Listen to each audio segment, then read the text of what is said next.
In Proverbs 17, the word of the Lord says that a merry heart is good medicine. Well, how's your heart today? In this episode of Purpose Series, I want to talk about the purpose of having a merry heart and how that can help you find peace and joy in a world that's full of so much chaos right now, whether it's people dealing with the election, whether it's dealing with the war in Israel, whether it's dealing with the crime in your neighborhood. We need to find a way to actually keep our hearts so that there's peace. The Bible says, I will keep him in perfect peace, whose mind is stayed on thee. And we can hear those verses, we can read them, we can even say them, my friends. But if we don't figure out a way to keep our hearts so that we have the right attitude, and part of having a merry heart is actually having the right attitude about every single thing that we do and everything that we say, what we consume, all those kind of things.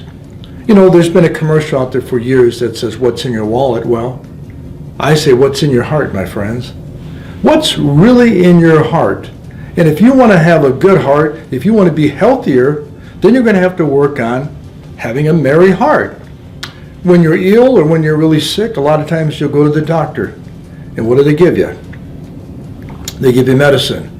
And that medicine is supposed to help you heal better, right? And sometimes that medicine just masks what's really going on inside your body. But I'll tell you what, when you have a merry heart, there's no masking anything. That merry heart, my friends, is good medicine, which is why I'm constantly teaching people again about how to eliminate stress from their life. Because if you have the stress, if you allow the stress in life to affect you, it will, in fact, my friends, rob you of your peace, of your joy, of all the things that truly, really matter in this life. And the older I've gotten, I realize even how short life is. And I've thought about this pretty much since I was probably 25.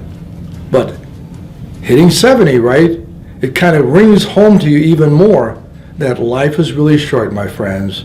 So you want to have a merry heart. And if you, my friends, will have a merry heart, that's going to be medicine. It's like oiling your body up and everything. It's lubricating you, okay? It's keeping everything moist and everything. Merry heart is good medicine. Now, with that, yes, you're going to have to exercise and take care of your physical body. But what's going to resonate out of you when you meet people, when you speak to people, is that energy, because you're going to feel good inside. You know why? Because, my friends, a merry heart is good medicine. And it is good medicine. So I want you to take that merry heart. In fact, I'm going to submit to you today that if you take that merry heart that you have, that Christ has given you, if you're a child of God, and now you start doing some physical activity, start working out, start strengthening your body, and then you're going to be able to have that physical with the mental and with the spiritual. My friends, that's what I've been talking about on today's Purpose Series.